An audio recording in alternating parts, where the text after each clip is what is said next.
Welcome to the deep dive. Today, we're looking at something that used to feel pretty distant. You'd picture these remote compounds, flowing robes, that kind of thing. But the whole world of destructive cults has changed.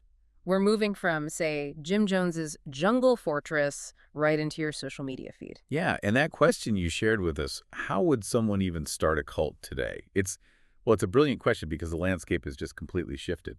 I think the first thing we have to get our heads around is the massive difference between, say, a devoted cult following for Taylor Swift or Joe Rogan's audience and a genuinely harmful, destructive group. That distinction is everything. It is. And that's our mission for this deep dive. We're going to look at some modern case studies, NXIVM, Scientology, others, to really pull apart the core characteristics of what makes a cult destructive.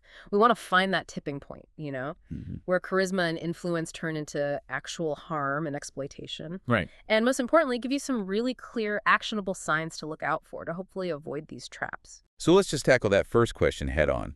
How do you start a cult today? Yeah, how? The short answer is you do it online. The barrier to entry is basically zero now. We're seeing old cults completely rebrand themselves online, and new ones. They start almost entirely on social media. X, Facebook, TikTok, I assume. All of them. And they have these professional-looking YouTube channels, streaming services, they raise money on Venmo. They even use stuff like Airbnb to book exclusive retreats. The whole infrastructure is digital, it's global, and it's instant. Okay, so that's the how. But that doesn't explain the danger. I mean, lots of brands use social media to get followers. What's the real core, the nucleus, of a truly destructive cult? We can really boil it down to three essential, non-negotiable characteristics. Okay. First, you have to have a dictatorial leader. This person is the object of worship. They are the single source of truth. So they have to control everything. Everything. Yeah. Think Keith Raniere, Jim Jones, David Koresh. Their word is reality, period. That right there separates it from normal leadership. I mean, usually there's a board or some kind of accountability. Exactly. If they're claiming they're infallible, that is your first massive red flag. Second, the leader uses these identifiable techniques of coercive persuasion, thought reform. It's about gaining what the law calls undue influence. So it's not just selling a good idea, it's psychologically breaking someone down. It's dismantling their ability to think for themselves. And third, and this ties right back to that undue influence. They use it to exploit people. Yes. They use that control to exploit and harm their followers. And while the harm can look different from group to group, the goals are almost always the same. Let me guess. Money? Cash. Yeah. Absolutely. Adulation. They need that worship.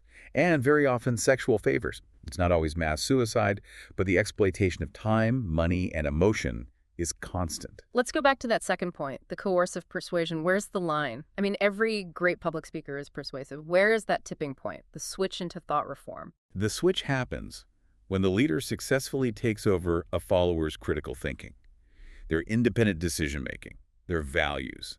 And the most powerful tool to do that is social isolation. Ah, so it's creating an echo chamber, but taking it to the absolute extreme. Exactly. The leader starts to, gently suggests that followers cut off family, old friends, anyone who asks skeptical questions. They get embedded in this alternate reality, a bubble, where all the feedback is controlled by the group. You lose any external way to check if what's happening is normal. And I imagine that isolation gets deeper when the story starts to get darker. It does. The next step is the leader telling everyone that the outside world is evil, that it's persecuting them. It creates a siege mentality, Yeah. us against the world. Right. We have to defend ourselves. And that's where things can get really dark, really fast. It leads to absolute obedience and, in some cases, extreme violence. And we've seen just how dark that progression can get. Oh, yeah. I mean, look at two extreme examples from the sources. You have Shoko Asahara from Aum Shinrikyo. After years of isolating his followers, he ordered the Tokyo subway sarin gas attack in the 90s. Thousands were hospitalized. People died. Unthinkable. Or more recently, Paul Mackenzie in Kenya, the leader of the Good News International Church. He convinced his followers to fast and pray till they died because the world was ending. And they did it. Over 400 bodies were recovered. Hundreds of them were children who had just starved to death. That's what happens when you remove all reason. It makes the unthinkable possible. So let's use that as a frame to look at a group like NXIVM. How did they build that bubble? Because they started out looking like a self-help company. NXIVM is such a perfect example of this corporate facade. People were signing up for executive success programs, Right. 13, 14-day intensives with a personal coach. It looked like professional development. But it was more than that. So much more. The leader, Keith Rainier, he called himself Vanguard, demanded that NXIVM become a complete way of life. That was the totalitarian shift. So it wasn't a seminar you just took for 2 weeks and went home. It had to be your whole life. Your whole life, you were expected to move closer to him up near Albany, New York. You had to constantly be recruiting new people.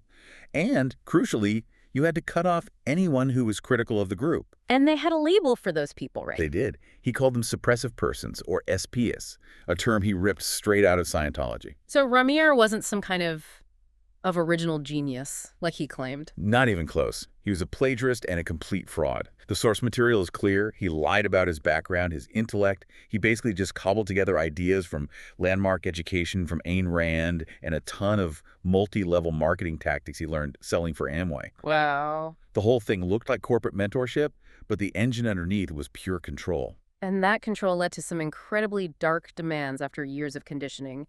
How did that exploitation actually play out? It escalated. At first, it's your time. It's your money. But it ended with this secret master-slave subgroup just for women. I remember reading about this, the collateral. Exactly. To join, you had to provide collateral. Compromising photos, deep personal secrets, anything that could be used to blackmail you. And this all culminated in the branding. Women being held down and branded with a cauterizing iron. No anesthetic. And he watched this. He watched remotely. This wasn't about religion. This was about absolute physical and psychological domination after years of brainwashing. And the money. I mean, the sources say the Seagram's liquor heirs gave him over $100 million. How does that happen? It just shows how effective the coercive persuasion is. When you believe this one person has all the answers, and you've cut off anyone who might tell you otherwise, giving them your money just feels like another test of your loyalty. And NXIVM was brutal. They used surveillance, they went through critics' garbage, they accessed private records. It was very similar to Scientology's dead agent file strategy. They were building leverage on everyone. That idea of institutionalized control is a perfect bridge to Scientology.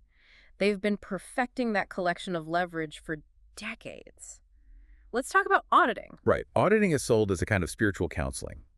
But in practice, it's basically an organized technological interrogation. With the e-meter. Exactly. The e-meter, which they say measures nervous tension, helps the auditor drill down into all your secrets, your traumas, your flaws, and they take pages and pages of notes. And these notes go into what they call pre-clear folders. Right. And while they claim those folders are confidential, the record shows they can be and have been used against members who question the group or try to leave.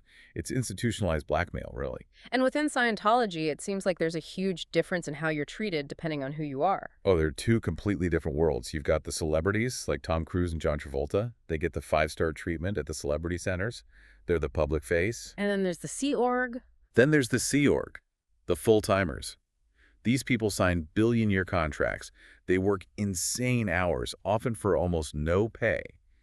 The disparity in how they're treated is just, it's vast. One of the key ways Scientology maintains control seems to be this refusal to change its beliefs, even when science completely debunks them. That's a classic obedience test. Take the purification rundown. It costs thousands of dollars. And it's based on L. Ron Hubbard's totally disproven idea that toxins and drugs stay in your fat tissue forever. Until you sweat them out with saunas and niacin. Right. Modern science has shown that's just not how the body works. But they still sell it as absolute truth. It's not about health. It's about forcing you to accept their reality over objective reality. And to make sure nobody questions that reality, they use that same tool we talked about earlier, social isolation. The disconnection policy. If a family member criticizes the organization, they're labeled a suppressive person, an SP, and the member is ordered to disconnect from them completely. Permanently cutting off your own parents or kids? We see these awful stories, like the man who was told to leave his wife and 2 small children to join the Sea Org. The Grump's demands always come before family. So, moving beyond these big, well-known groups, I think the International Church of Christ, the ICOC, is a really interesting case of how an idea itself can become totalitarian. Yeah, the ICOC, under its founder Kit McKean, had this incredibly rigid discipleship system. Every single member had a discipler, and that person had a discipler, all the way up the pyramid. And they taught that only their church could get you to heaven. Every other Christian church in the world was lost. So they use that ideological purity to justify total control. Total control over who you dated, where you lived, how you spent your money, how many hours you spent recruiting. It was control built on belief. Which brings us to the most crucial distinction for anyone trying to figure this out. It's always about behavior over belief. The Left Tahor case really drives this home. Left Tahor is Hebrew for pure ones, is this small, ultra-Orthodox Jewish spinoff. And they were constantly on the run from authorities in Guatemala, Mexico, Canada. But they weren't being chased for their beliefs. Not at all. They were fleeing because of severe criminal behavior, marrying children as young as 12, horrific physical and sexual abuse of kids, medical neglect. The religion was just a mask for the crime. Absolutely. The line is crossed when the behavior becomes abusive and criminal. It doesn't matter what religious flag they're waving. We hold them accountable for what they do. And I mean, there's this one startling detail in the sources. After being chased all over the world, the leaders actually sought political asylum in Iran. They pledged allegiance to Ayatollah Khamenei. Wow. It shows you their supposed piety was just a front to escape justice. Behavior is the yardstick. So for you listening right now, how do we make this practical? Let's go through those 5 actionable points you can use to check out any group, whether it's a self-help seminar or a new church. Okay, here are the 5 things you have to look for. And healthy groups should pass these tests easily. 1. Accountability. Is the leader worshipped? Or is there a real system of checks and balances? Can anyone tell the leader no? Right. Is there anyone they have to answer to? 2. Financial transparency. Can you see a detailed annual budget? Do you know what the leaders are paid? Healthy groups are open about money. Number 3 is about how they treat people who leave. Exactly. Treatment of critics. Are ex-members shunned and attacked? Or is there still a respectful dialogue? 4. Social balance. Did the group want you to have a balanced life with family, hobbies, other interests? Or does it demand all of your time and want you to cut off outsiders? That's the difference between a seminar and a cult. One is part of your life, the other is your life. Precisely. And finally, 5. Response to criticism.